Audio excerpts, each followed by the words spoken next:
Good morning, or good afternoon, or good evening, wherever you're coming from. Welcome to this CSIS program, China's annual two sessions, meaningful reform or missed opportunities. I'm Scott Kennedy, trustee chair in Chinese business and economics here at CSIS. I'm delighted to invite you to this program to discuss China's recent legislative session.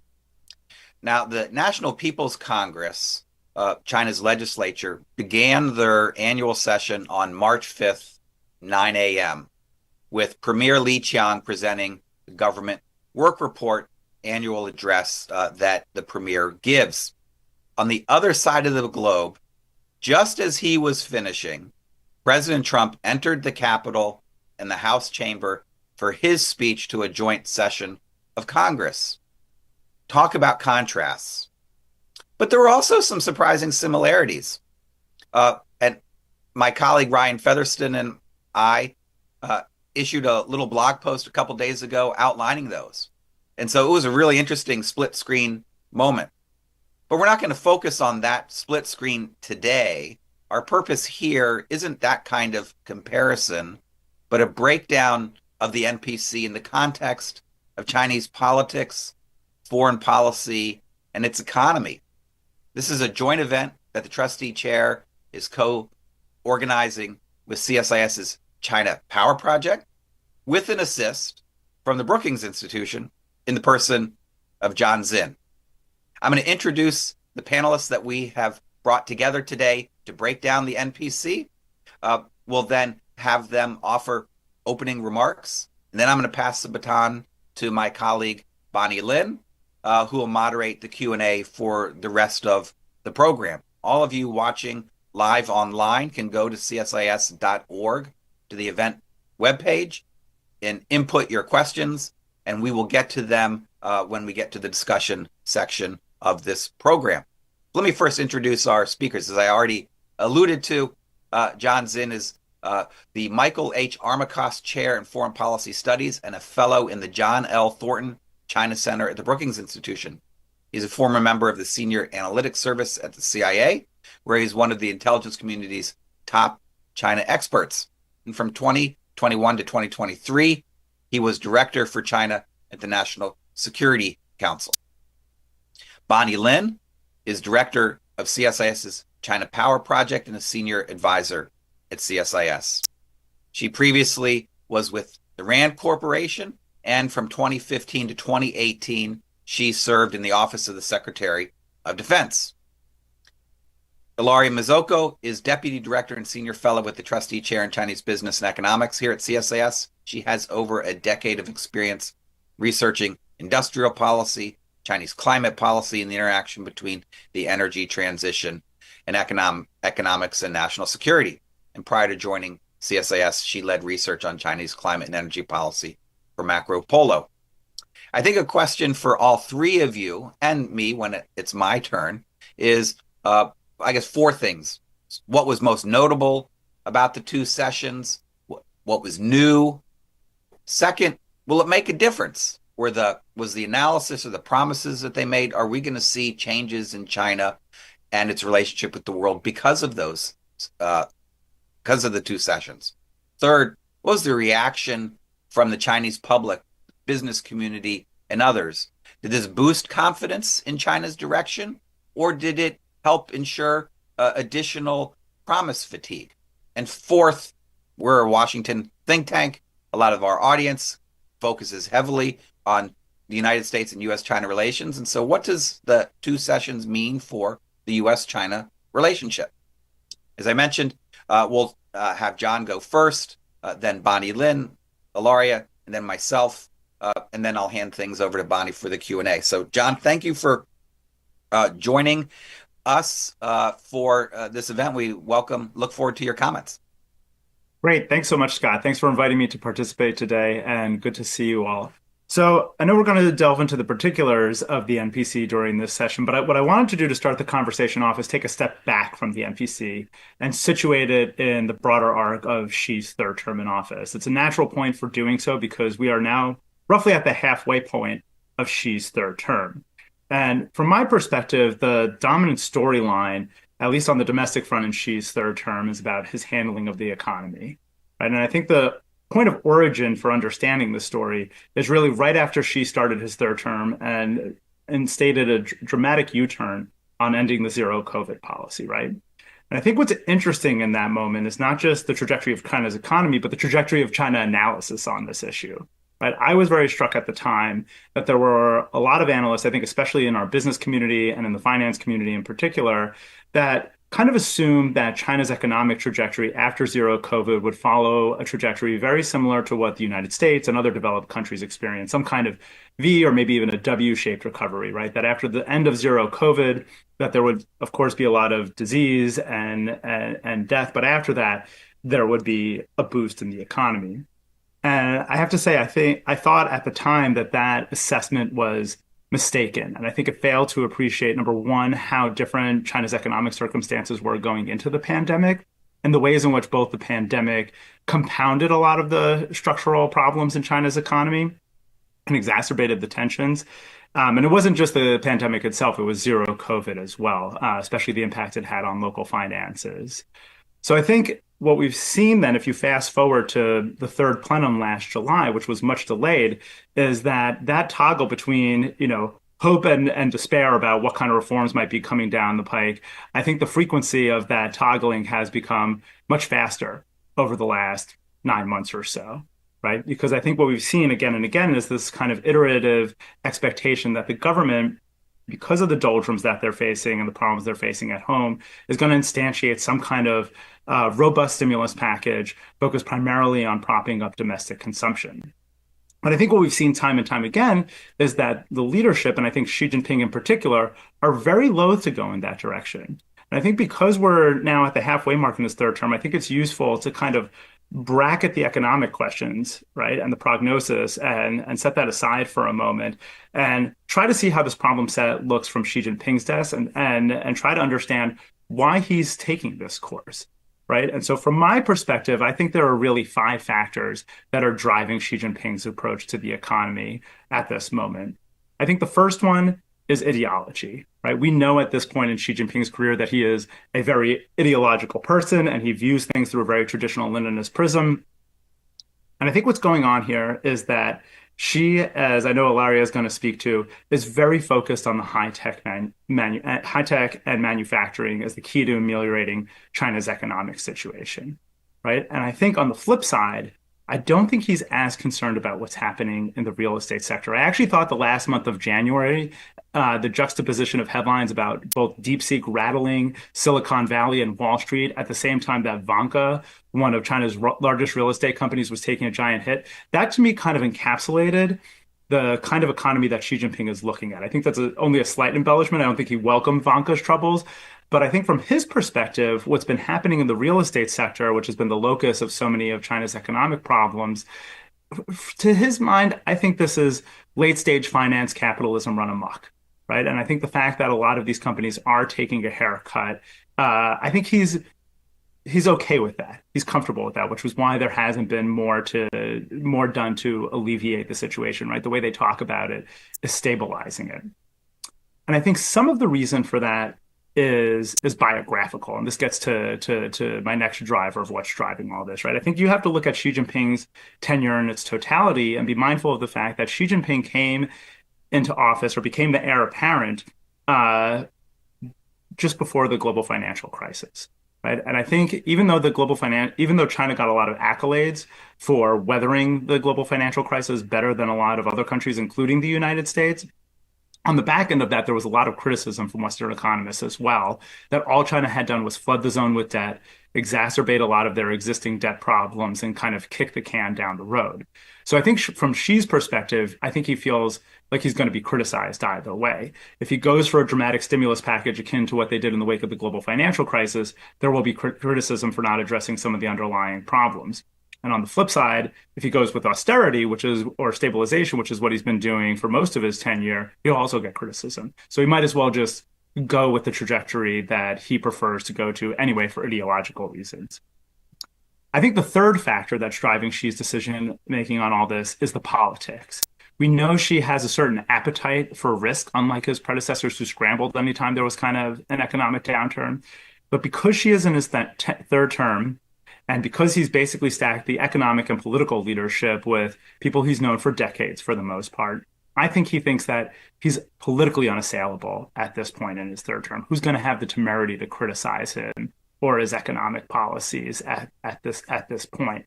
So I think he's taking a calculated risk here, right? And I think he thinks that he can afford to take this risk at this moment in his tenure in office. I think the other driver, to the extent that he has pivoted, it's really been about governance issues and politics rather than the underlying economics. So I was really struck by the September Politburo meeting, which was unusual in that it was focused on economics in that particular instance. I think what drove that kind of mini pivot away from austerity to stabilization was not so much the economic data, which was bad, and there was mounting evidence of just how bad the situation was and how it was deteriorating. But I think what probably really got Xi's attention was that we started to see stories percolate inside the system starting in roughly the August timeframe, that it wasn't just that the localities were suffering from economic maladies, they were having trouble paying their party cadre. And I think at that point, I think it was probably a confluence of the two, but I think at that point it stops being just an economic issue and it starts to get to one of the core things that he really cares about, and that's the party's ability to exercise control over its members and its own cadre. I think lastly, the fifth driver, and I put it last because I feel like it's settled in as conventional wisdom at this point in the conversation, at least in Washington, is that she's also been averse to going for greater stimulus because he's saving his powder or keeping his powder dry for the ensuing trade war with the United States. And I think there's some merit to that. I think what's interesting is that some economists have pointed out, well, maybe the smarter play would have been to prop your economy up ahead of time and stimulate it ahead of time so that you go into a trade war from a stronger position. But I do think they are trying to keep some of the stimulus in reserve going forward. Now, I don't know if the tariffs that may or may not come down the pike in the coming months are really going to be enough, though, to get Xi off this trajectory. Right. And I think the reasons for that, there's a couple of reasons for that. I think one, I think the Trump administration set the bar so high by talking about 60% tariffs during the transition period that it kind of ignored China to anything that is below that, and they feel well equipped to manage it. But I also think if Xi has not changed course after all the internal pressures that have been mounting on this issue for the last 2.5 years, it's hard for me to envision a situation in which he suddenly changes direction decisively because of external pressure, right? I think he will be very loath to do that. And I think that's probably a natural point to conclude my comments and pass the baton back. Terrific. Thank you. Super, super framing. Let's go to Bonnie Lin now. Thank you, Scott. I guess I'll just start by caveating, typically the two sessions haven't been a major platform for China to really focus on its foreign policy. But looking at both the government report as well as some of the speeches and press briefings on the margins of the two sessions, I think there are a number of themes that emerge, and I'll highlight 7 of them. I think the first is a more dire Chinese assessment of its external environment. So Li Qiang's government work report this year had a longer paragraph on China's external environment where it characterized, quote, changes unseen in a century are unfolding across the world at a faster pace. This is not a new phrase. She's used it before, but we did not see this in the 2024 government work report. This year, we also saw in the work report phrases that note that China's external environment has become increasingly complex and severe, and factors are causing geopolitical tensions to remain numerous. And then some of this was elaborated during Chinese Politburo Foreign Minister Wang Yi's press conference on March 7th, where he more or less accuses the United States of undermining existing order and norms. I'm not going to repeat all the words that he uses, but I think it's pretty blunt in terms of how he characterizes the U.S. role now. And that relates to the second theme, which is we see growing concern from the press statements, Wang Yi and others, about U.S.-China relations. I think during his press conference on March 7th, Wang Yi reserved some of the harshest words for the United States. He said that no country should fantasize that it can suppress China and maintain good relations with China at the same time. Such two-faced actions are not good for the stability of bilateral relations or for building mutual trust. So if we had any doubt on how they assess where we're going, I think he was pretty clear here. He also listed a number of things that China had problems with the United States about. I'm not going to list all of them here, but that includes he's questioning whether the United States will benefit from our trade war and tariffs. He's calling out our deployment of mid-range capability missile systems to the region as a disruptive factor. I think a third theme that we saw from the two sessions was a doubling down on strong China-Russia relations. And again, I don't mean to draw too much from Wang Yi's press conference, but again, the two sessions has typically not been a time where China really rolls out or focuses that much on foreign policy. But during his press conference, Wang Yi made clear that no matter how the international landscape evolves, the historical logic of the China-Russia friendship will not change, and its internal driving force will not diminish. And he noted what the two countries celebrated last year, and that this year they will be celebrating the 80th anniversary of victory in World War II, and both China and Russia will be commemorating it. I think it's also useful to know in the lead up to the two sessions, we saw Xi and Putin have a phone call right around the anniversary of Russia's invasion of Ukraine. And then, of course, after Russia met with U.S. Counterparts in both Saudi Arabia and Turkey, we saw Putin send one of his senior aides to Beijing to brief Xi about these meetings. So in other words, we don't see any signs that the increased engagement or willingness of the Trump administration to engage with Russia has altered China's assessment of the importance of Russia. The fourth theme that I saw during the conference, during the two sessions, was a PRC desire to take advantage of transatlantic tensions or rifts. Again, here we see sort of a bad cop, good cop playing between Wang Yi and China's special envoy for European affairs, Liu Shaye. Wang Yi noted in his press conference the 50th anniversary of China-EU diplomatic ties, and how when Xi Jinping engaged with European Council President Antonio Costa, he mentioned that given the changing international situations, China and EU have more reason to renew their purpose in establishing diplomatic relations, enhancing communication and trust and partnership.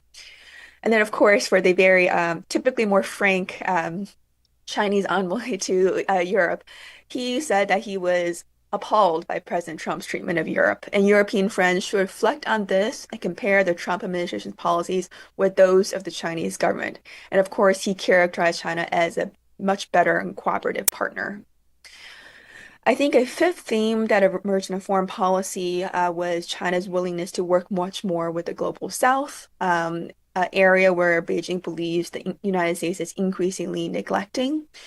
So again, this was emphasized during Wang Yi's press conference, where he mentioned that the Global South should stand in unity, and now the Global South holds the key to bring stability in the world, particularly given all the profound changes and uncertainties. I think what's interesting in terms of all the things that he listed that China wants to do with the Global South is he referenced 8 actions that Xi Jinping committed to last November after the results of the US election were clear. I don't have time to detail all the 8 actions here, but one of the actions I think was probably intended on China's end to portray a stark contrast between China and the United States. And one of them was the decision to give all least developing countries that have diplomatic relations with China zero tariff treatment for 100% tariff lines, right? So you can imagine the message of China portraying itself as opening up, decreasing tariffs compared to the United States. A sixth theme I saw around the two sessions, but not actually specific to the two sessions, was a strengthening of China's policies towards Taiwan. Again, we did not see too much change in the Taiwan language in Li Chang's government work report this year compared to 2024. But we do know that in late February 22nd and 23rd, right before the two sessions, China had its Taiwan Work Conference, and Wang Huning's speech showed a number of subtle differences in China's approach towards Taiwan. I'll just focus on highlighting 4 things I think that are worth noting. One is that when Wang was characterizing work on Taiwan in 2024, he had phrases that mentioned China overcoming challenges and making progress on cross-strait relations. That was omitted in the 2024 speech, meaning that China may have said they have made no progress on Taiwan in the last year. And the second omission, which has made a lot more headlines, was omitting the reference to peaceful development of cross-strait relations in his current 2025 speech, which was in his 2024 speech. I don't think we should take this to mean China will use force to attack Taiwan anytime soon, but it does mean that China is likely embracing more coercive options or thinking through or more worried about instability in the Taiwan Strait. Two other newer areas of emphasis in Wang's speech. He included in this year a statement that China should resolutely attack Taiwan's provocative actions and create, this is my loose translation, create the momentum and perception that China will unify with Taiwan.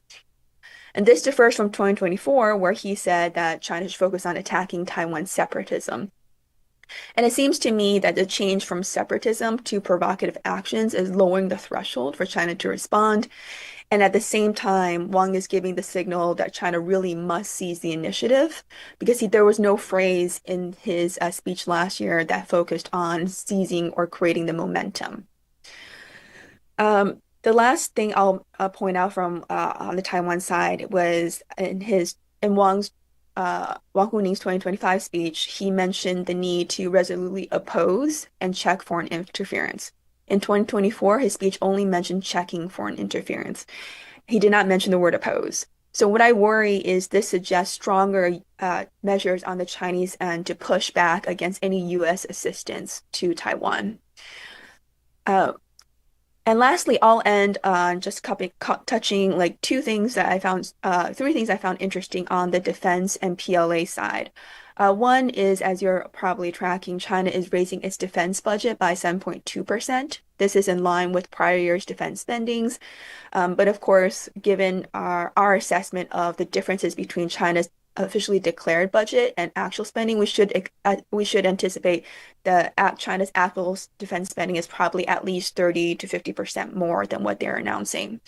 It was interesting in the PLA section of the government work report, it referenced the need for deepened political rectification in the defense sector, which showcases a continued anxiety and worry that Xi Jinping has about both the loyalty of the PLA as well as how red his military is.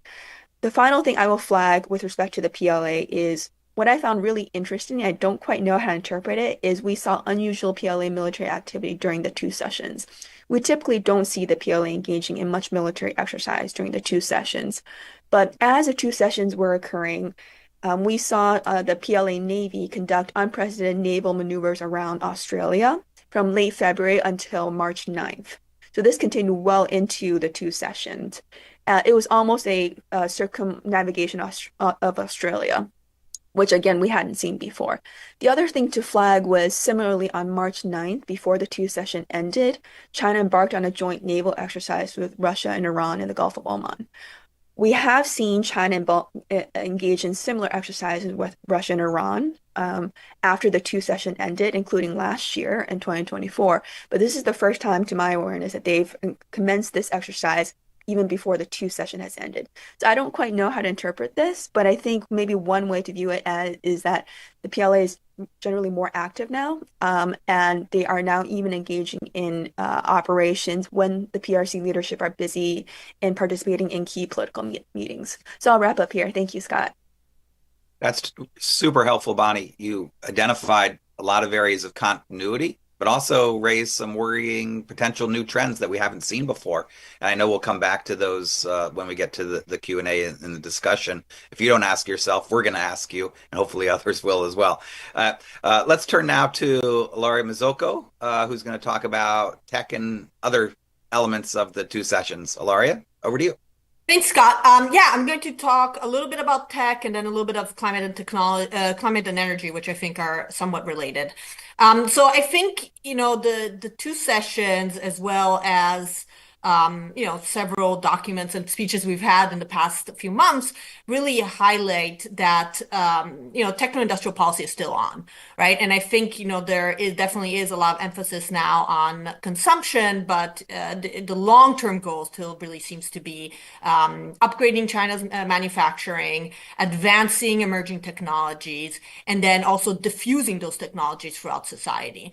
So we see an emphasis, I think, in the work report and the NDRC report, and also I think in some of the press conferences. I would highlight the one on Thursday, the 6th, with several economic ministers in charge of economic affairs. They really sort of emphasized and focused on ecosystems, thinking about how manufacturing can then integrate with new technologies. There's continuous highlighting of how China's goal is to get new breakthroughs. And I would say DeepSeek is really sort of emphasizing, I think, a lot of the positivity on China's progress in these areas, as it should, right? I think DeepSeek was pretty surprising, I think, for many, and it was certainly a big win for Chinese technology. But then I think there's a lot of talk about manufacturing and a lot about new emerging technologies, right? Thinking about technologies that right now aren't really even on the radar. So I think then there's you see emphasis on skills, education, actually financing more of this research. And the finance piece, I think, is quite interesting. You have a lot of talk about how to ensure that companies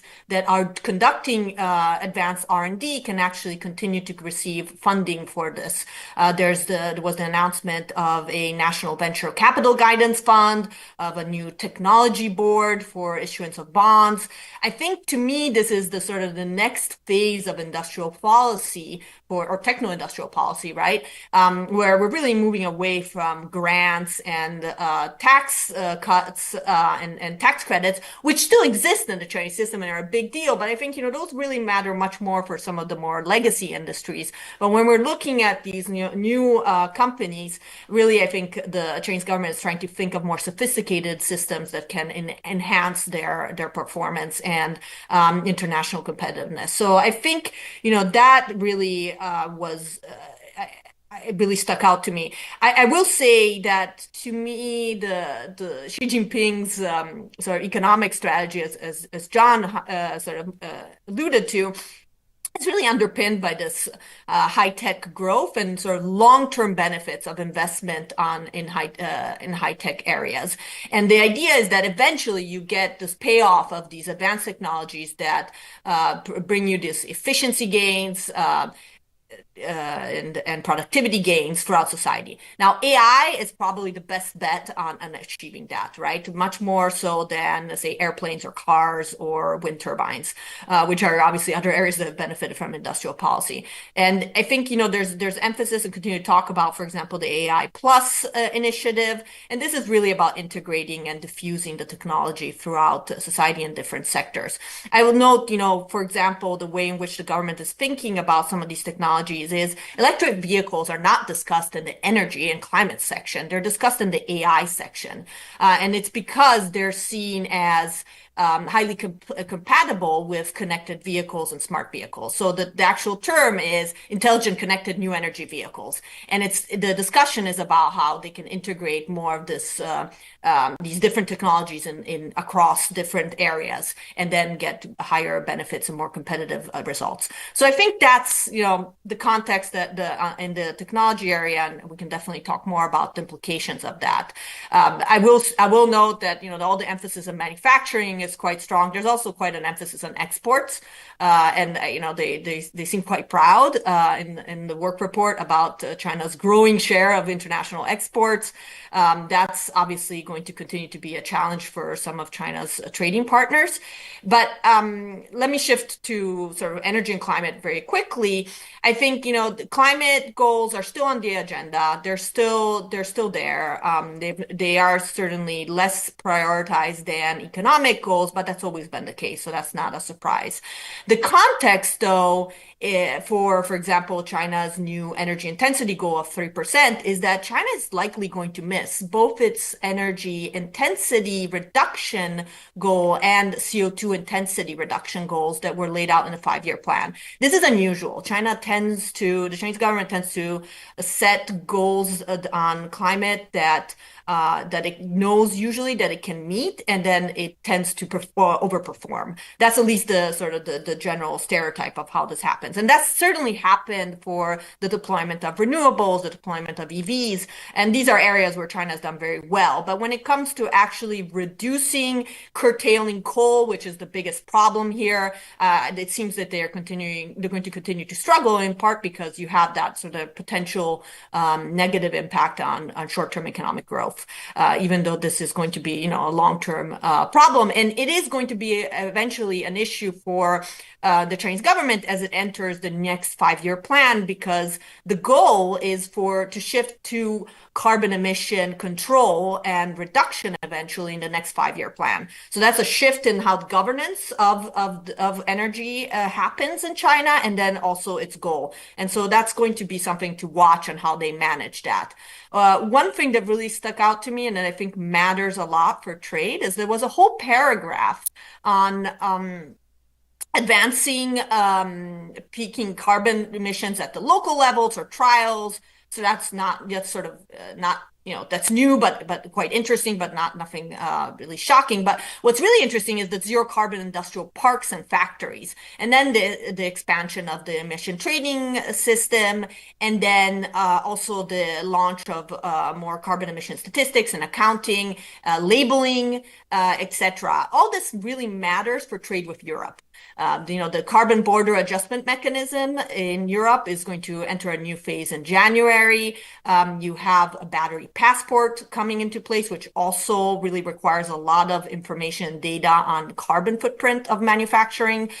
France has now linked EV subsidies domestically to the carbon intensity of production of electric vehicles. And that's something that a lot of other countries in Europe are also considering. That's definitely being discussed a lot. So all that puts a lot of pressure on China to figure out, at least in the long term, right? And there may be adjustments in the short term in Europe as well. There's certainly discussion about loosening some of these requirements. But I think in the long term, you see how the government is starting to put in place the institutions that would allow it to at least, speak the same language as the European Union, which is quite interesting because it will, in the long term, put China and Europe on a much more similar path when it comes to how they manage carbon compared to, for example, the United States. So I think that's certainly an area to watch. There have been some signs of this in the past, but I think it's quite interesting that we're certainly moving more and more in that direction. So I'll stop there. Terrific. Well, thank you, Ilaria. All three of you have offered some terrific comments and analysis. Let me see if I can fill in a couple blanks or add to some of the things that you've already said. I don't think I'm going to say anything that is particularly different, but just to add a couple things. Let me try to make 4 points about sort of what I see has happened at the 2 sessions and the broader context in which to view them.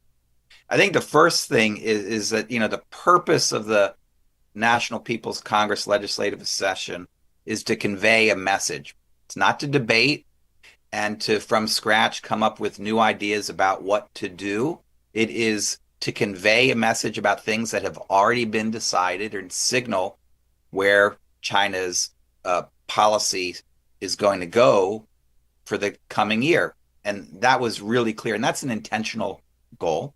There's also unintentional signaling or things that occur without anyone actually saying anything that convey important messages. And I think it was interesting that on the, at the wrap up, that the head of the National People's Congress, Zhao Leji, was not there because he apparently was ill. And I think he probably was sick, and we've seen him since, but it just speaks to the cohort of people that are running China. In addition, at the very end, the premier had historically given a press conference and answered questions that were very wide-ranging. And for the second year in a row, the premier did not do so. That's a shift, and it is a clear signal that the person sitting on the stage behind the premier is fully in charge, and that no one else is really going to represent China as a whole. I think the second big point I wanted to make has to do with a clear for what I could tell is that the Chinese leadership now recognizes that there are real problems in China's economy, but their solution to those problems are not radically different from the policies that they were pursuing before they recognized that those problems existed. So there's a significant portion of the government work report and in the conversations in the various meetings amongst the provincial groups that occurred over the course of the time and amongst the media and others, that China faces significant headwinds internationally because of growing tensions with the United States and the West. And domestically, as they describe it, that the foundations of growth are not strong.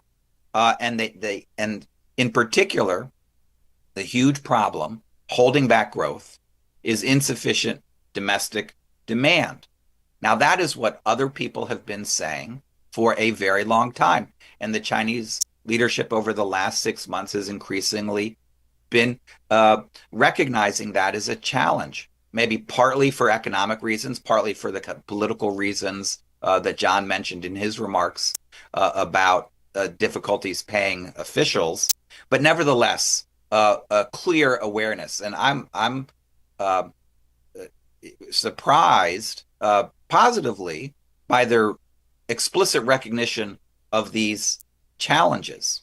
And we see the intensity of their recognition growing over the last 6 months. The Central Economic Work Conference in December very clearly identifying these challenges, in the provincial People's Congress meetings leading up to the national meetings, highlighting these challenges. And we've seen that again and again. That said, their solution for addressing domestic demand is not what most folks outside the system and traditional economists would suggest. Most folks think that the primary way to address domestic demand in China is to deal with the challenge of precautionary savings. Chinese household savings rates are immensely high. And that's because they have to save for rainy days, for education, for health care, because the value of their primary asset, their homes, has declined dramatically, that they are worried about the future, and that to stimulate domestic demand and household consumption, you have to reassure them that they don't need to keep so much precautionary savings. That's the dominant suggestion for policymakers. But China's leadership has decided that the real problem for domestic demand is supply, that there's not enough good things for Chinese people to buy, and that if you had greater supply of these things, they would spend more. And as they say in the report, and I quote, "We will continue to deepen supply-side structural reform, address structural gaps between consumption and supply, and do more to steer and generate demand through high-quality supply." And so the answer to every question is high-quality supply. So China, a few weeks before the session, the leadership had a meeting with the private sector to try and reassure the Chinese private sector, everyone else in China and the world, that they had finished whatever kinds of policy punishments or of the private sector, and that they were giving pride of place to the private sector. And so you saw Jack Ma and other private sector leaders there meeting for the first time publicly with Xi Jinping in in many years. But I don't know how convincing that was as a signal that Chinese leadership had decided that really you need to depend on the private sector to drive the economy's growth. In the area of education, which a lot of people think is really a fundamental source of China's economic weakness, and that you need to increase spending dramatically in urban areas, but especially in rural China, where so many Chinese do not even finish high school. The very first sentence of the section on education does not focus on investing more in education. It's about politics. And again, to quote, we will develop a 3-year action plan for strengthening education, will be drawn up and implemented. The project of fostering virtue through education in the new era will be fully carried out, and integrated reforms and new approaches will be adopted in the political education curriculum at all levels, from elementary school to university. Now, they do mention other things, but that's oftentimes in Chinese documents, what they mention first is supposed to be the most important. Healthcare. Chinese people spend a lot on healthcare. This section of the government report says government subsidies for basic medical insurance for rural and non-working urban residents will be raised by a further 30 yuan per person, and subsidies for basic public health services will be increased by 5 yuan per person. I don't know about you, 30 yuan, which is, I guess, about $4, doesn't seem to cut it to really move the needle on allaying the fears of Chinese households that they can address their healthcare needs. They're going to need to spend a lot more. So I think there's concern that they are not shifting policy, even though they recognize how significant the problems are. And this goes again back to what John said, is that the ideology of the leadership and what they think is the right way to govern the economy generally, and in the context of growing tensions with the United States, means that they have set upon a course and they are not going to radically deviate. And they've got a lot of reasons to prove that they are doing right, which is all of the high-tech successes that Ilaria pointed out, and some of the new foreign policy and security and defense actions that Bonnie has pointed to. China is continuing step by step to become stronger, to be more important in high tech, and that seems to be a plan that the leadership has determined is working, and that eventually others will come around to recognize that as well. The last point I wanted to make is that despite what economists and others who question China's choices in these directions say, this is a leadership with some real luck. And their luck right now is that split screen between the continuity and stability of their leadership in China and what is occurring on the other side of the globe in the United States. And what many Chinese people think is the United States' own version of a cultural revolution. And all of the changes and disorder occurring inside the US government, in financial markets, and anxieties between the United States and its allies. And by contrast, China is steady as she goes. I was at a conference in late February in Miami, a conference I go to every year. And 2 years ago, that debate in that conference was about, is China investable? And there was no conclusion about that. This is institutional investors from around the world. Last year, when I went to that conference, the debate was answered. China was not investable, and institutional investors were reducing their investments in China through various different mechanisms. This year, people weren't talking about China at all. They weren't radically increasing their exposure to China, but China looked relatively stable compared to the country in which they were having these meetings. All of the anxiety was about the United States. And investors, whether they're institutional investors or companies that build and sell things have to make choices, and those choices are all relative. And so without doing anything radically different, China looks better by comparison from where it was a year ago. And that may help China through 2025, which is going to be, I think, a difficult year. So whether it's because they've stayed the course when others, despite the disagreement that others have with them, and they're right to stay that course, or because of that new split screen where China looks different than it did simply because of changes in the United States and elsewhere, the leadership can count themselves as somewhat lucky. I don't know how long that luck will last because, again, from my perspective, they still need to adopt policies which really address that underlying issue of precautionary savings and really boost domestic consumption over the long term to rebalance their economy. That's going to be good for China domestically. It also helped China's relationship with the rest of the world, which is also growing frustrated by how China governs its economy and what it means for others. But nevertheless, right now, China's got a little bit more breathing room than one would have expected. So let me stop there, hand things over to Bonnie Lin, who will manage the Q&A for the rest of the way. Great, thank you. Thank you, Scott, for these wide-ranging remarks and helping to fill in some of the gaps between the prior presentations.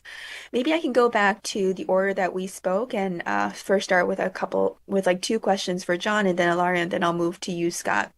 I guess, John, what I would like you to weigh in on was some of what Scott had already mentioned in terms of missing geology, as well as what did you see in terms of did you see anything in terms of either leadership dynamics, presence, who was not there, folks who weren't there, like the choreograph of the actual leadership that really surprised you? Yeah, I would say nothing too surprising, honestly. I mean, I think as Scott indicated, the fact that the premier is not doing a press conference anymore is telling, and that it wasn't just a one-off last year, that it's really Xi Jinping large and in charge. And even though he has somebody like Li Qiang, who unlike Li Keqiang is somebody he he has worked with previously, right, and as part of his network. I think is telling, right, about just the further centralization as we get into Xi Jinping's third term.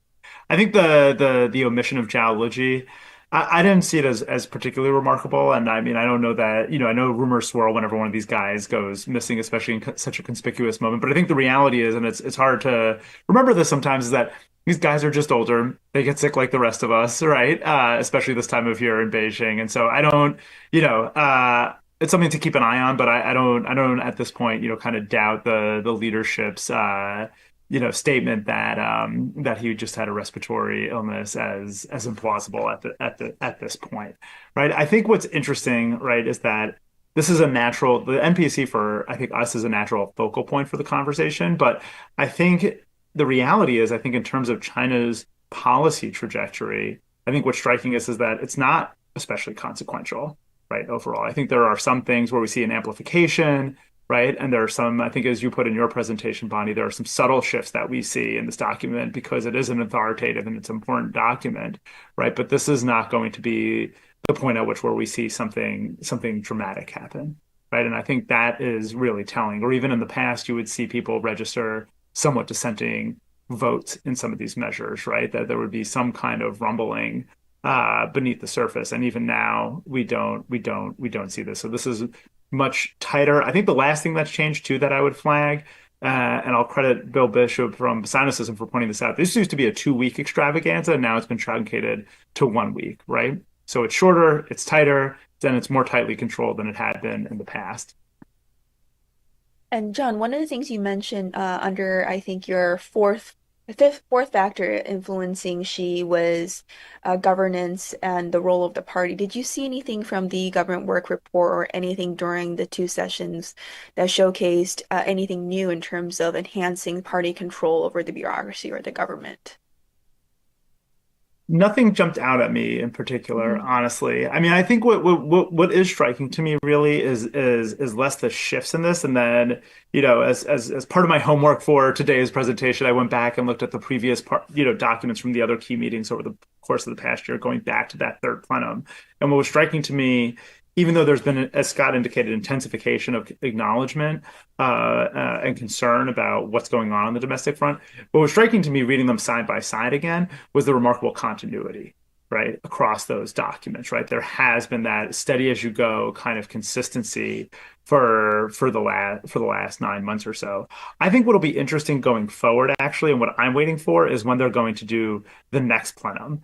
That was one of the striking things that happened last year was the third plenum was actually supposed to happen roughly 6 months earlier, and it got postponed till July, right? And there was supposed to be a fourth plenum last fall that would focus on issues like party building that are near and dear to Xi Jinping's heart, right? And there's been nary even a rumor about that, right? And to get the whole this is kind of a separate conversation, but to get the whole political cycle back on track, you would need to have 2 plenums this year, right? So I think that is interesting, and I think for any major developments on that front about party control, that's going to be where we see it, right? That's going to be the next turn of the crank. Great. Thank you, John. Larry, let me move to you. So I had a quick clarification. When you were talking about China and beginning a next phase of techno-industrial policy, I may have lost exactly what you identified as this next phase. And maybe it seemed like a pretty important development that you were mentioning. Maybe you can elaborate a little bit more on what is part of this next phase and what do you see as the different elements in this phase? Sure. Yeah. And I don't think this is something that's been launched during this, 2 sessions. I think this is like an evolution, basically. And it's been happening for some time. I'm just, when we talk about industrial policy, historically, it's, we talk about subsidies, we talk about maybe accessing loans, right? But I think now China has been increasingly over the past few years moving towards, establishing specific funds that are, government guided funds that direct funding towards specific types of companies, specific kinds of industries.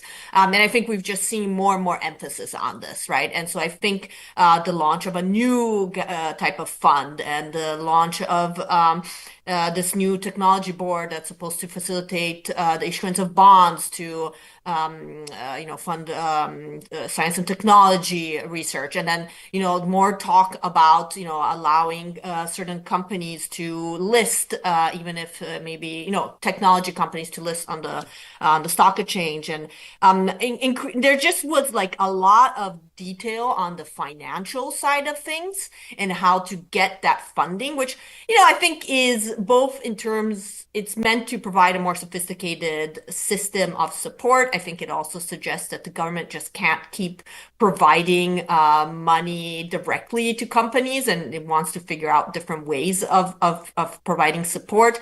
But I think it just all emphasizes that they're still thinking very much about how to prioritize and support science and technology and advanced technologies that they've identified as prioritary. And I think the implicit implication of this is something that Scott was pointing to, is there's always trade-offs, right? Eventually the money is going to have to come from somewhere. And, if this is not generating growth, that money is probably going to be coming from budgets that could be going towards education, rural development, health, right? It always has to come from somewhere. And, most other countries are talking about these trade-offs explicitly. Certainly, I think, in the United States, there's been a lot of talk about, what fiscal constraints mean in practice when it comes to budget cuts.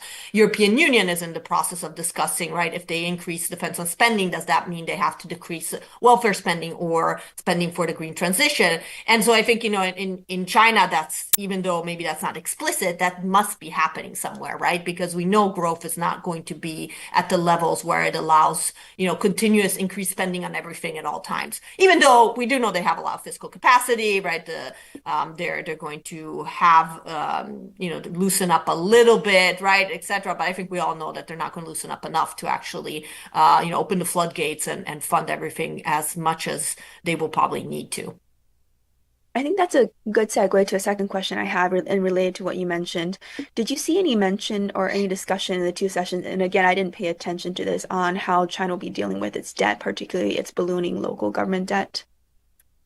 Well, they've been trying to address this for some time, and I'm sure Scott will have more to say about this. But I think, it has been a problem for a long time, and it's probably going to continue to be a challenge, right? And again, local governments are the big implementers of industrial policy traditionally in China. And so that's part of the challenge, as well as, they finance a lot of things like in terms of welfare, et cetera, right? And I think, John also alluded to this, right, with the challenges